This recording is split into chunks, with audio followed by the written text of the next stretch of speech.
Delighted to have Ella back again. We always enjoy her talks. There are a wide range of topics.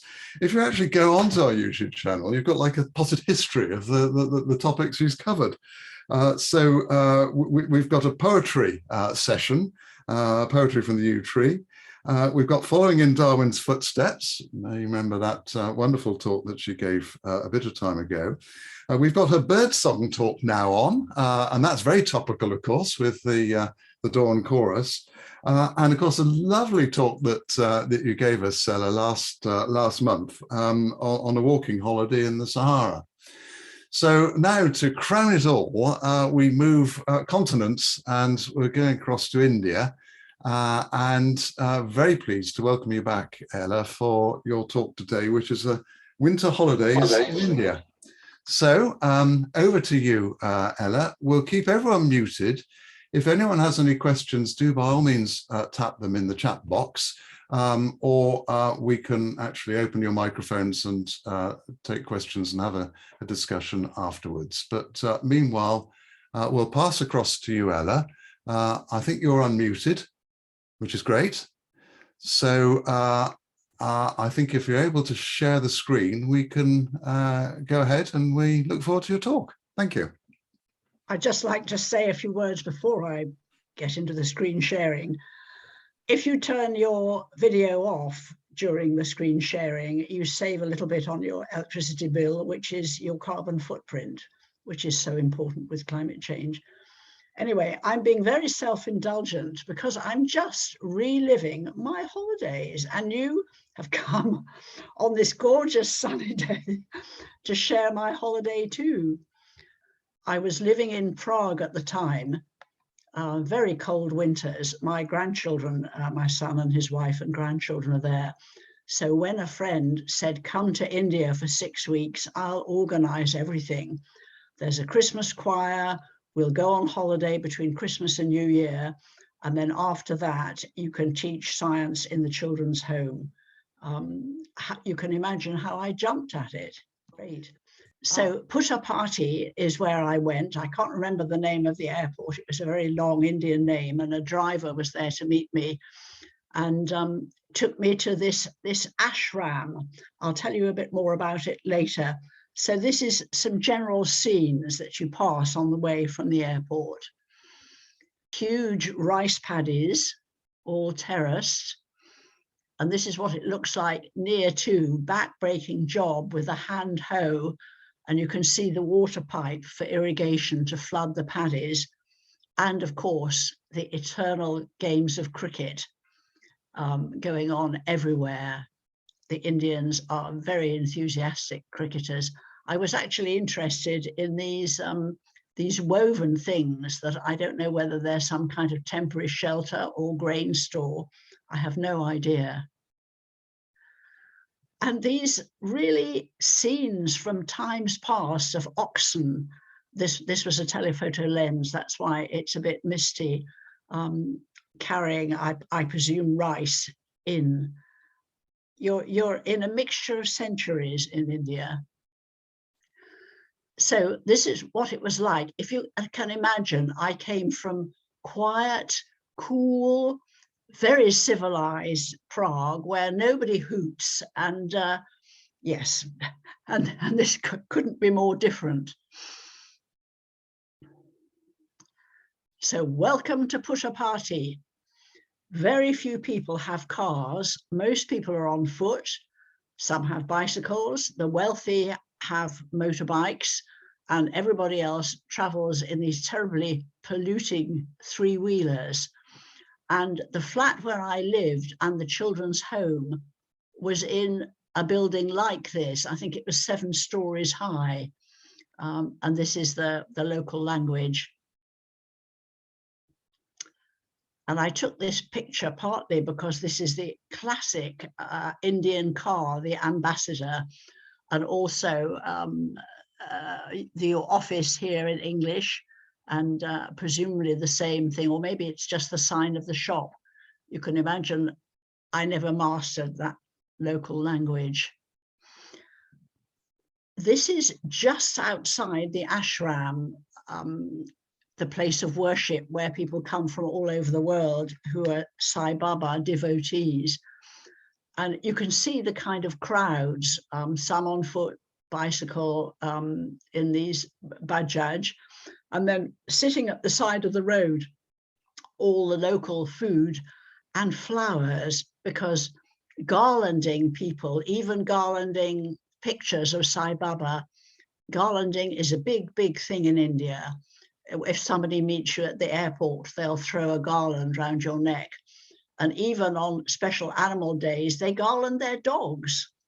And on the other side of the railing are all the tourist shops. So on the one side, you've got people trying to sell things and some beggars as well. And on the other side, the shopkeepers seeing a white face and thinking, oh, she's got money, I'll make a profit. And this is how you get your gas. It's brought by this lovely patient oxen in a cylinder. And there are a lot of animals around. The other most common one is the buffalo, and they're kept for milk rather than for work. So this is the kind of area that I was walking between my flat and shopping and the place I had to go to get Wi-Fi and do printing for the children. Lots and lots of little stalls. This man made lemon and lime drinks, so I sometimes had some from him. And there you can see, I think the next one is a shoe store, and then a bit of a motorbike park. Now, the children in the children's home are mostly not orphans, but they come from homes like this. The parents may be drug addicts or alcoholics. And I guess it looks different now because plastic bags are now banned in India. So you don't have this, this terrible mess everywhere. So the flat had been arranged by my friend Jill, but I was self-catering apart from going out for meals with her. Totally vegetarian society. And it was just such a different world, as you'll see. So this was my local shop, a bit different from a supermarket. And both milk and eggs were sold in plastic bags. So you had to carry your shopping home quite carefully. And these were my very local shops here. This was the Dobie who did your washing and ironing. This was a man who had coconuts, young coconuts, and I often used him. I think this one was the hairdresser, and I did have one haircut there. And I think this one was the tailor, but in fact, I used a tailor in town opposite the ashram. So little tiny shops. And this was my treat, young coconut. They slash at it with a great big machete, and you wonder if they're going to cut off their fingers. And then they make a spoon and scoop out this lovely, soft, sweet young coconut. And this was also my walk between my flat and the Wi-Fi place. Lots of dogs, which I think are probably strays. You know, nobody is seen walking a dog as in Exmouth or Topsham, but people put out water for the dogs. This was one that looks as though it's got rickets, and somebody had put some drinking water by the gate. And I don't know if leftover food is given to them. So this is my flat, very basic, beautiful, cool tiled floor, 2 single beds, and I got these bed covers at one of the shops in the ashram. I did bring my own mosquito net because I don't like taking anti-malaria pills. And here was a little side corridor with a loo and a basin and a shower. And up here was a rather primitive kitchen. And then behind me is a balcony. I'll show you that in a minute. And then this was the classroom.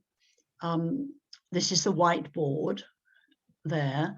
And the children sat on the floor. I sat here and there were various books and papers. The balcony is just there. And that's the view from the balcony. And you had to be so careful not to leave anything like bananas on your balcony, or the monkeys would be there in no time. They are a mixed blessing. And this is how I got my water for drinking and cooking brought on a bicycle. I don't know how he managed to carry two. It was really before the days when I had my own mobile phone, but in India, everybody has it. So when I ran out of water, or just before, I would ring him up and he would take away the empty and bring some more water. I did clean my teeth with tap water, which Jill said was a bit dangerous, but I never had diarrhea in the whole time there, never. And this was how I swept my floor with the beautiful grasses. So it's now Saturday morning, quite early, as you can see from the long shadows, and the market is set up, people coming in on motorbikes or bajaj or bicycles. And an early morning scene from the top of the flats. Really, really beautiful. I expect it's much more built up now. And another view from the top in the early morning, a school. You can see the children all sitting on the floor. I don't know if that was a private school or not. So the market has ended. It's the end of the day. And here is a picture of Sai Baba. You'll see more of him later. And the pigs come and finish up anything that's been left behind, perhaps some rotten fruit or skins. And then the official cleanup happens with a tractor. So I'll say a little bit about Sai Baba. I am not a Sai Baba devotee. And in fact, it was about 10 years ago he died. And my friend Jill is a follower of his and believes that he gives her advice and maybe controls her life. And it was very difficult to give you an idea of the ashram because photography wasn't allowed. So I've only got a couple of photographs. Something I want to say is the amazing Indian crowd control. Can you imagine 30,000 people coming to a Christmas concert? I was told I'd have to sit on the floor for 2 hours, which I thought I might be able to do. In fact, it was nearer 4 or 5 hours, and I could barely get up with all these people being moved. So there is Sai Baba. That's actually in a stadium where I went for a sports day. Really fascinating because there's no competition, there's no races, there's no games, there's no matches. It's all shows and demonstrations. So there are no winners and no losers. And what I also found quite difficult in India, and I guess there's echoes of Afghanistan here, the sexes are kept separately. So in the stadium, men sat on one side and women sat on the other side. So you had to know the orientation to the sun to be able to choose a time to go and watch the sports day without being in the sun, which was much too hot. So there's a map of the ashram as you come in, and it has obviously the temple. It has dormitories, it has dining rooms, Western food, Indian food. It has a play area, shops as well. So that's the ashram. And they didn't allow the noisy, polluting Bajaj three-wheelers inside. So this is the old bicycle rickshaw. And I did take one once because when I lived in Indonesia, I used to take my children to school in one of these. So it brought back memories of the old days. The extraordinary thing about being in the ashram is that everything was sex segregated. Like if you were queuing for an ice cream, there were men's queues and women's queues, or bread, men's queues and women's queues. And they have a much smaller personal space than we do. You may remember in Victorian times with crinolines, everybody had to keep a certain distance from women.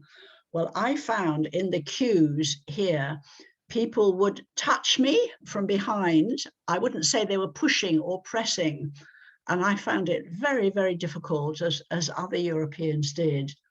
So, you know, if people are going to touch in queues, maybe I was glad there were separate women's queues.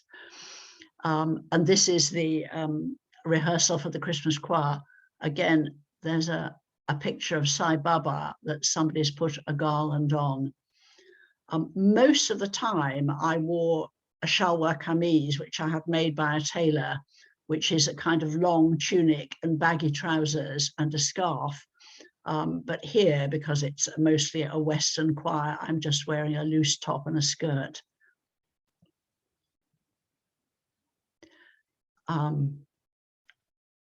So this was our tourist trip between Christmas and New Year, which was completely organized by Jill. And I'll go through it fairly quickly. I don't remember the names of all the places we went to, I'm ashamed to say. So let's have a look. So here is my friend Jill, the Sai Baba devotee, and she spends winter, or she didn't because of COVID, but she normally spends winter in Puttaparthi and summer in England because it gets too hot there and there's a water shortage. And you better finish your drinks and your meal at the restaurant, because if you don't, somebody else will come and enjoy it. I thought the markets were just phenomenal. You know, these arrangements of onions, potatoes, eggplants, aubergines, and all the garlands for sale. People are actually making the garlands, you can see, and then hanging them up for sale. This is the Maharaja's palace at Mysore, and it was incredible. In India, as in Japan and most of Europe, you don't wear outdoor shoes inside.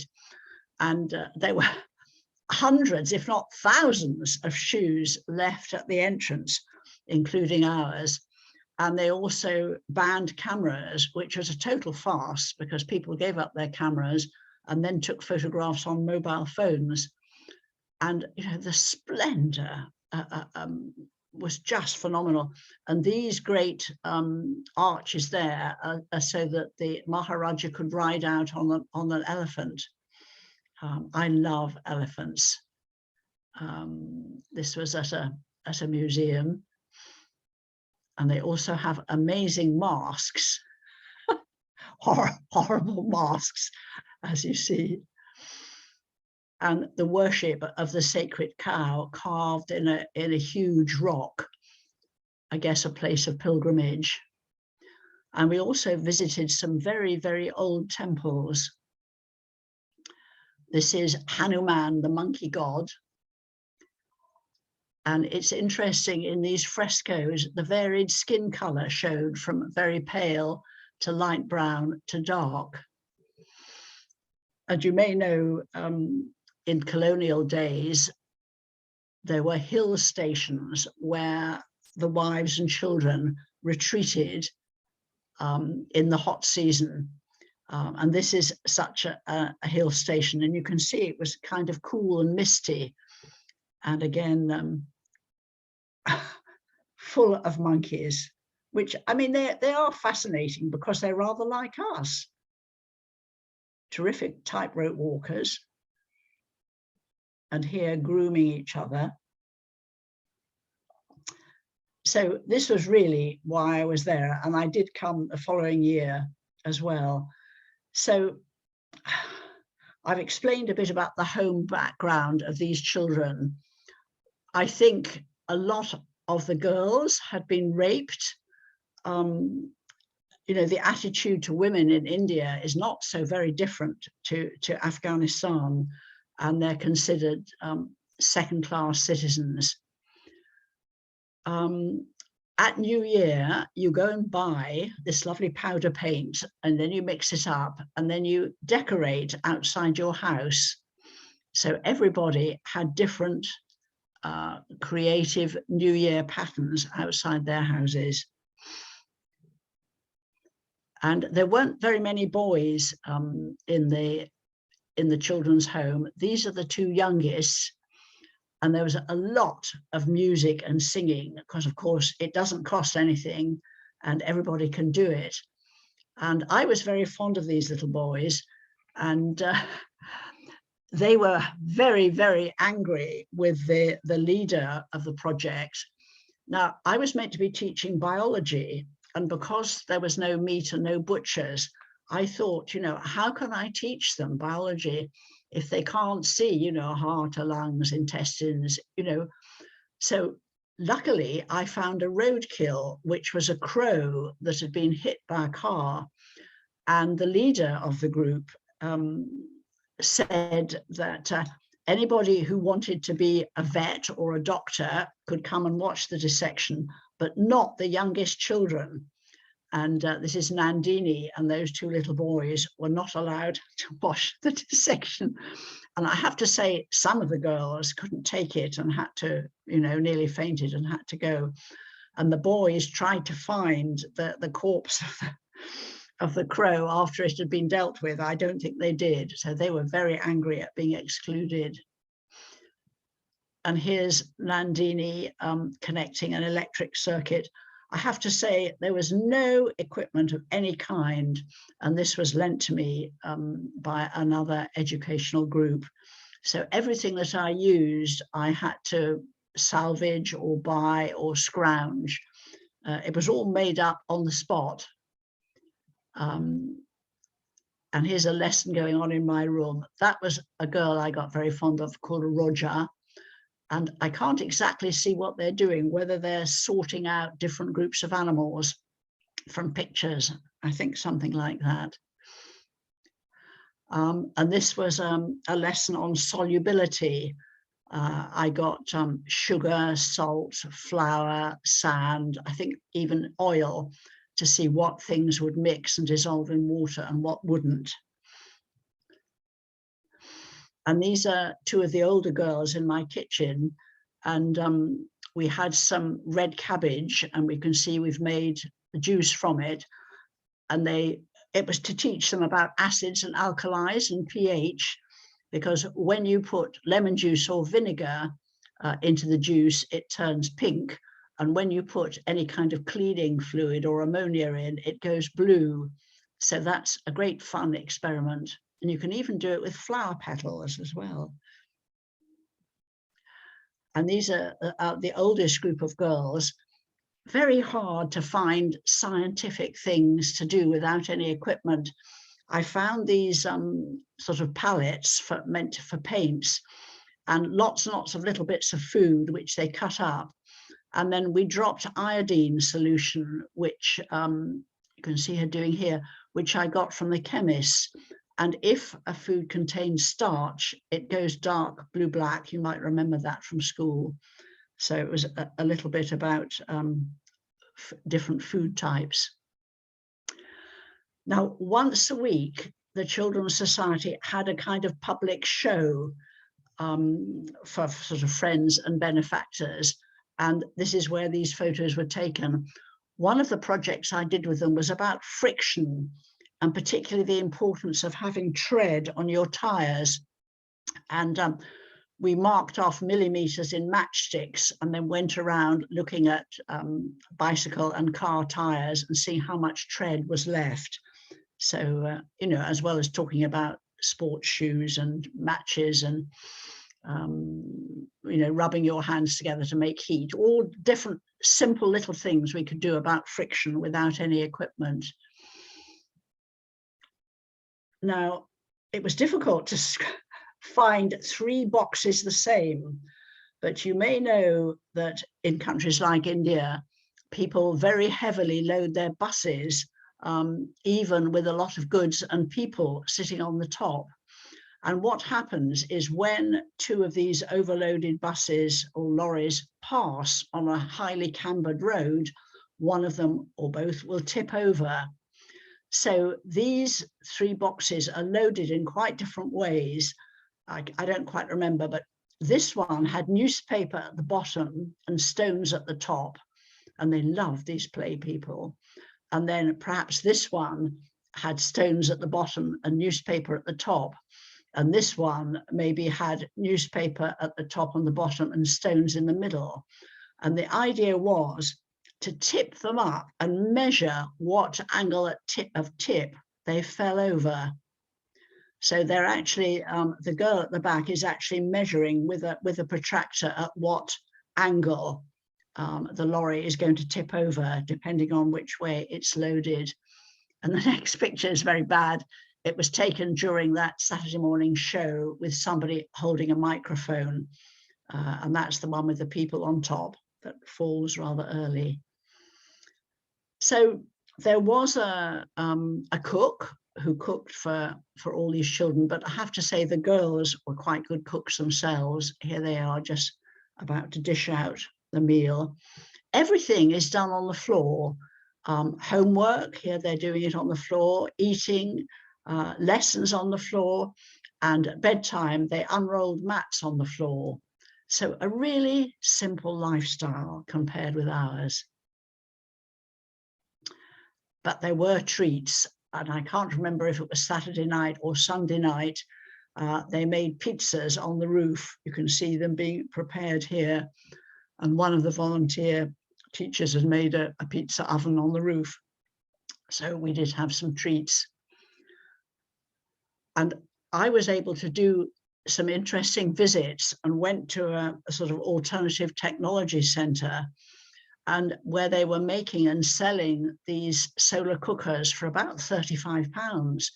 So I bought one, and you can see it up on the roof here. Whether they used it and whether the sun was strong enough, actually to cook rice, I don't know, because I bought it just before I left. I think I tried to persuade the taxi driver who took me back to the airport to get one for his wife to save money on kerosene or gas or whatever they cooked on. And he said the problem would be that then you have to have your main meal in the middle of the day, whereas they always had their main meal in the evening. So I don't know how much solar cooking has really taken off in India and other hot countries. So going for walks. So in the evening and the morning when it was cool enough, I strolled about taking photographs, and these are some of the pictures that I took.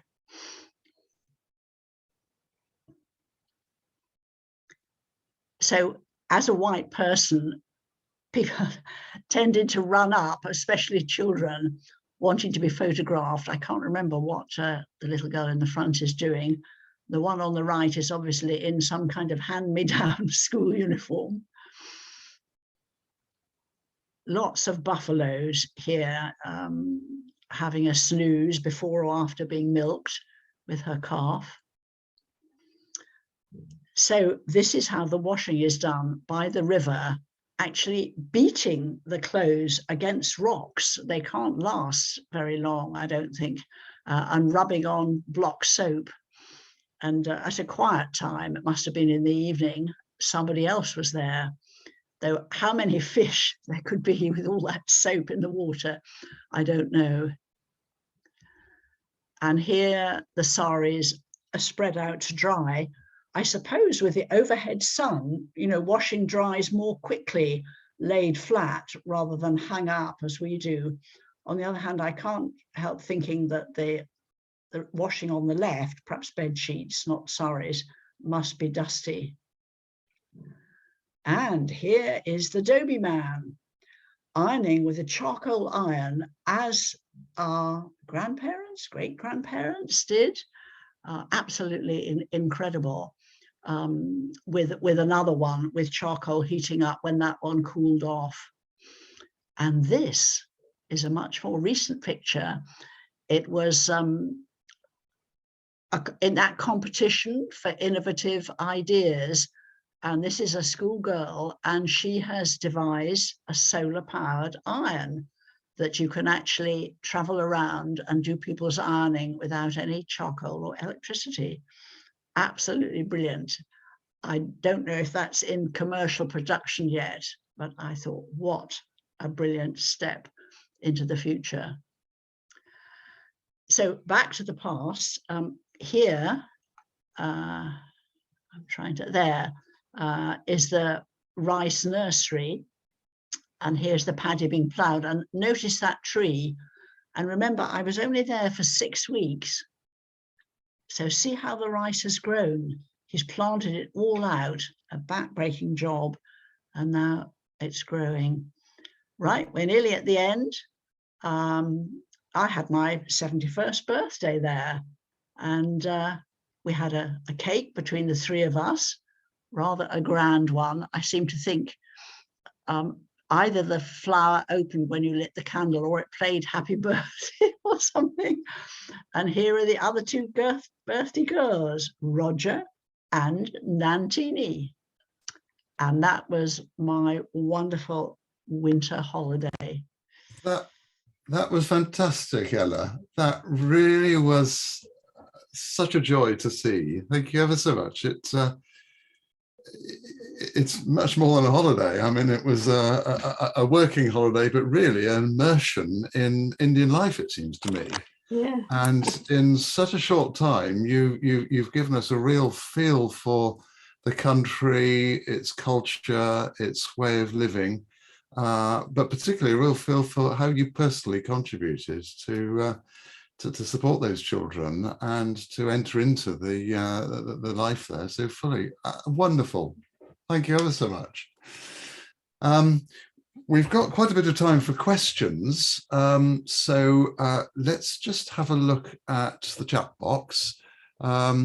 We've got, oh, thank you for your comment, Liz. Oh, Margaret says that she has a charcoal iron bought in the Gambian village. Margaret, can you open your microphone and tell us a bit about that? Oh, there it is. Oh, yes, there it is. Yes, on display. Yep. Well done. Well done. That is quite an amazing piece of equipment, isn't it? Amazing piece of equipment. I saw them being used in Gambian villages so much, I had to get one in the end. Wonderful. I've taken about 24, 25 groups of undergraduates, geography undergraduates and primary teachers to the Gambia on field visits. So this was one of the trophies from it.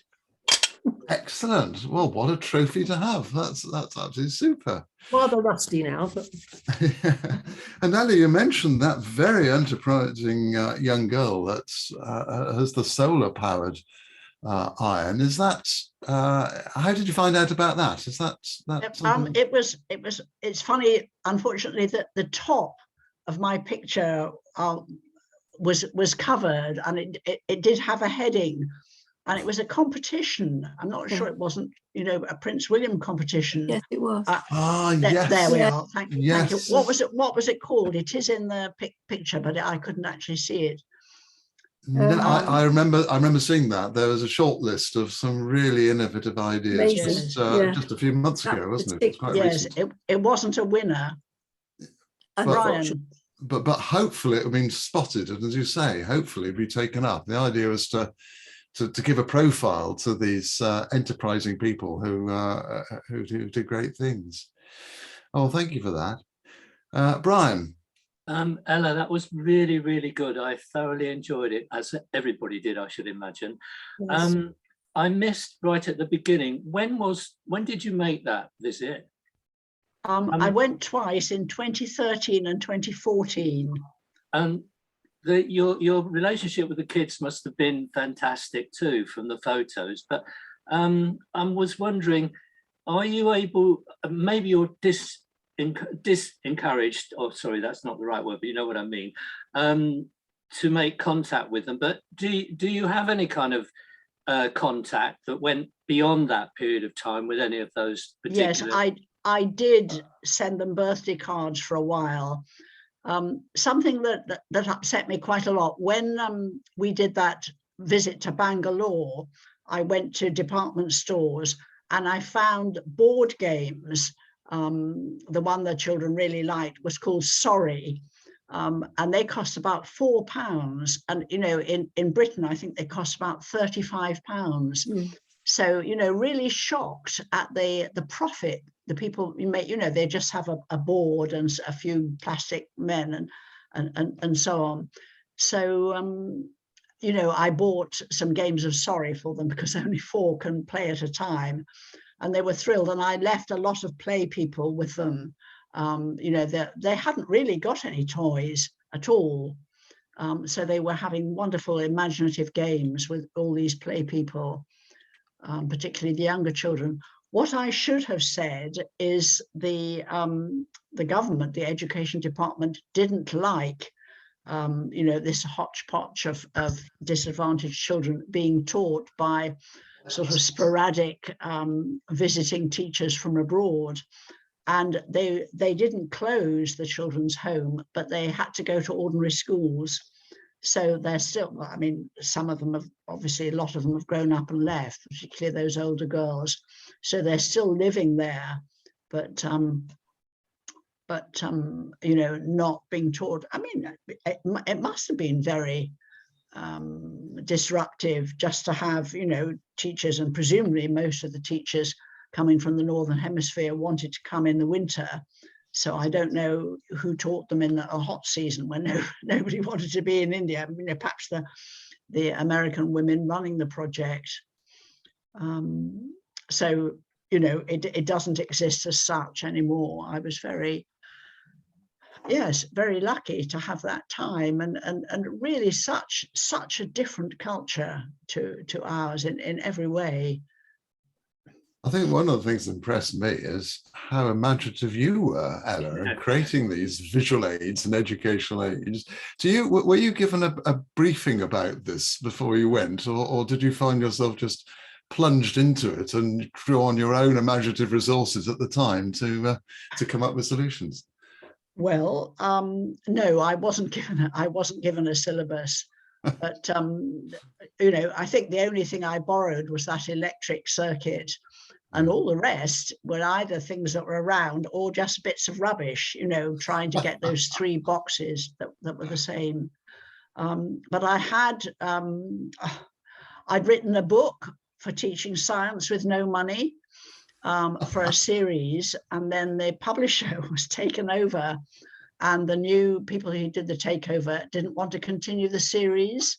So I had given quite a lot of thought to that already. So I was using some ideas I'd thought up before. It was just finding the stuff, and the shop in the ashram, had sellotape for taping the boxes together with the stones and the scrumpled newspaper. Wonderful. Well, you've answered my question, really, because I was wondering if you got some of these ideas from others, but clearly you generated the ideas yourself and passed them on to others until it was stopped. So the world owes a great debt to you, Ella. Well, not everybody follows them, because my son had a dreadful bicycle accident, and he said his bicycle tires were bald. So, and he had to have an operation on his face afterwards. So even my own children haven't learned about the importance of tread on bicycle tires. Keep going with the message. Can I? Brian's got another question. Brian. I was really fascinated by the solar cooker. I didn't know such things existed, and I thought, what a brilliant idea. And then, of course, you pointed out that it is a great idea, I'm sure, but culturally, it's got problems associated with it as to how perhaps they would use such a thing. But thinking back to your previous talk, where you were going through the desert, presumably you had a lot of sun there. How portable was that actual solar cooker? Could it be something that could be used, on an expedition like that? I don't remember whether it folded up, because it's on the overlapping panels. And I don't remember how we brought it back because, you know, I was traveling in those little 3-wheeled bajajes. No, I don't remember. Anyway, that's something to Google. You Yeah, I know, thought I'd do that. how much is solar cooking used in hot countries? I thought I would do that, Ella. Excellent, You know, thank you. You've got all that I'll living on commission you flat to write a roofs. piece of the newsletter, Brian. You know, there's you know, well, all the Mediterranean countries, particularly anywhere with a flat roof, Yeah. you know, societies. Yeah. Going back to an earlier part of your talk, Ella, I was again fascinated by the ashram and the fact you couldn't take photographs in there, but I had no idea how large a community, in effect, that was. Has anyone else been allowed to take photos? Can we find out more about that, or is it very strictly controlled? I mean, What? you could Google Sai Baba's ashram. Yes, yeah. We'll just see. But they were quite strict in terms of what you could take, clearly. So it was good to have a flavour of that. But I had no idea there was so much within the walls, as it were. Yes, it's such a large community. And I mean, a lot of them were tourists, people like me who came for the sun, and there were a lot of Russians there, which is interesting. Whether they came because it was a cheap holiday in the sun, or whether they were, you know, Sai Baba devotees, I don't know.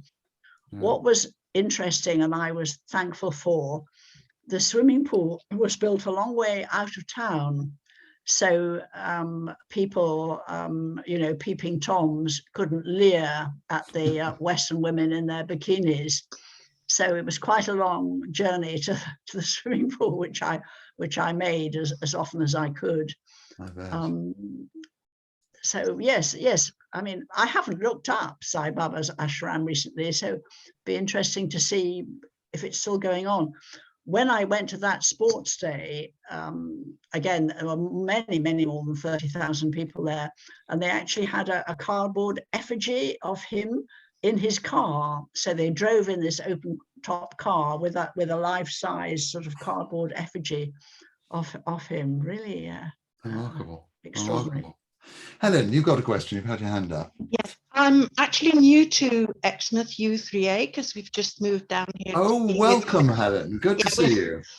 To be near our daughter in Limpstone. And I have been to India for the last 16 years. Started off going to an ashram through my daughter's school link with an ashram, and this was in Tamil Nadu, which is further south and is very similar but very different from your experience, Ella.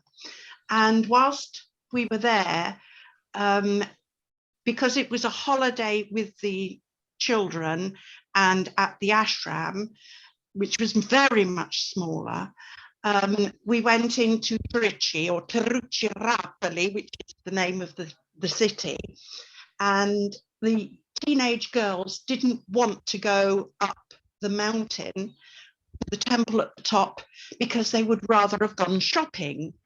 So I wasn't able to climb the hill, so I took them to the R&R, which was a hotel with a swimming pool. They immediately went for chips and a massage and a swim, whilst I went to the swimming pool and met my friend Frankie. We just hit it off, and I have been going to her house for the last 16 years. 2 years ago, I was there, and I came back to the COVID regulations. Tamil Nadu is different from Andhra Pradesh because it is much more lush and in many ways much further forward by about 20 years, I think, in that the women are not so segregated. It's a big step forward, and the states are, of course, huge and a different language. So what happens in Andhra Pradesh is slightly different from what happens in shall we say, Karnataka, or even other places like Goa and so on, but absolutely brought back the early days of 16 years ago, where I do have photographs of the ashram, where you would see cowpats being used for fuel, and yeah, many bullock carts and so on. Absolutely loved your talk, Ella.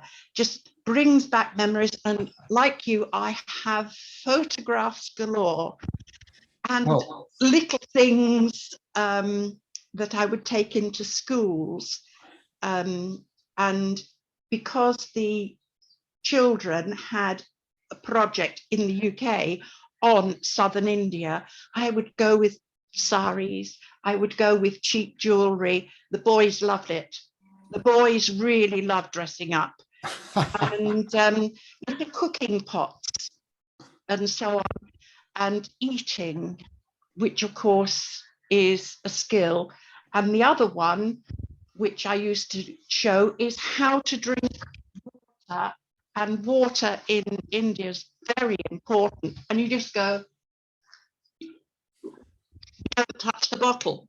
Yes, they did that so many people could share the same mug. This was brought round in the choir practice. Absolutely true. You know, 10 people having a sip out of the same glass. Yes, absolutely. So that's an acquired skill, isn't it?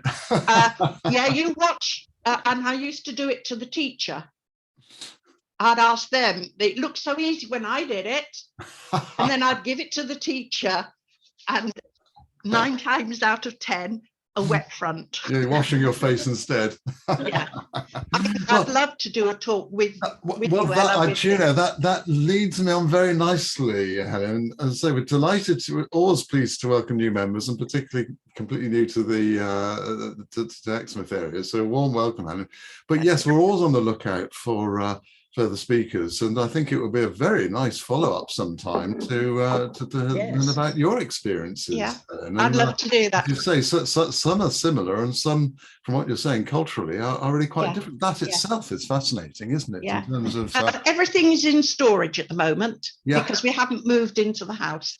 Well, Christine organised our speakers. We'll speak with her when she's back, and sometime in the future, probably a bit of time when you've settled in, and when we can get the schedule organised, it would be wonderful to share your experiences too, and that would complement.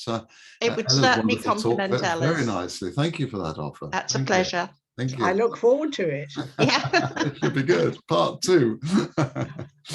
Any other questions, anyone? That's been really interesting to hear your views on that. Anything else, anyone? I haven't looked in the chat box. Was there anything else? There are a couple of nice comments, but I think what happens, we find usually on these talks, that we're so captivated by what's happening that you don't actually have time during the talk to type in questions. But now's your chance, everyone else. Any other points, questions, ideas, comments? Well, I'll take the floor again. The role of a science teacher, a biology teacher, is sex education. And that was very, very difficult in that situation. And I asked, what to be covered and what wasn't to be covered. And no drawings of sex organs. So I had a book which was passed round in the circle. And as with teaching sex education in any school, I found the best thing was to ask them to write questions, because they're often very embarrassed. Does sex hurt? And does it hurt having a baby? And what is rape? And all this kind of thing. So, I hope it was helpful what I did. What strange ideas about sex and men they had, because when the children's home was first started, it was all girls, and apparently a lot of men heard that it was an orphanage for girls, and they hopped over the wall hoping to find one, and they actually got a Rottweiler to stop this from happening. And then they set up a project actually breeding and selling Rottweilers, and they had one kind of guarding the gate. And I was quite nervous, the reputation want Rottweilers, whether I would be seen as friendly or not. But I was allowed in. So you know, again, this business about you know, being a woman and being property and not being important and being owned by somebody else. Yes. You know, it's quite a big issue. I wonder if Helen found that in Tamil Nadu as well. Is she still there? Far Yes. less in that Tamil Nadu is much more progressive than Andhra Pradesh. It's not equality. It is more, it's just that next 10 years further forward. But there is a difference in how boys are treated and girls are treated. Certainly in the villages, if there's food, it goes to the boys. And what was interesting for our school children who were mixing with the village children was that when you swung them around, our children of the same age said that the girls were tiny. And the fact was, it was because they never had as much food as the boys. And indeed, the ashram had sort of a help for the village. It's the Sachinanda ashram near Trichy in Kulitalai. And they would give each family with girls 1 egg for the girl to go through puberty a week. That shows you how little protein the girls were getting. And also they would have in the ashram, the milk from the cows would be taken to the village and for the under fives. And our children went round on the milk run and realized the poverty was extreme, but clean.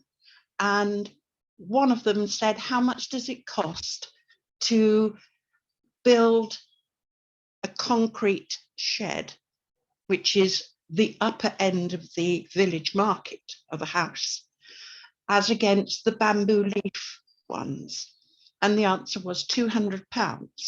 He said, I get that in pocket money. Well, they raised enough to build 10 houses at the school and continue to do that to this day, helping the village. And I think in Andhra Pradesh, the various villages, because it's a poorer state, it's 10 years behind at least, and much poorer in many ways than Tamil Nadu. I think the corruption is dreadful, because my friend Jill had some funds to distribute food among the poorest families, and you know, said, we want to the local doctors, we want a list, you know, of the 500 poorest families in this village. And she discovered that the doctors had been charging these poor families money to be on the list of the poorest people. Yeah. So they discontinued that. You know, even the doctors were making their little bit on the side. Yeah.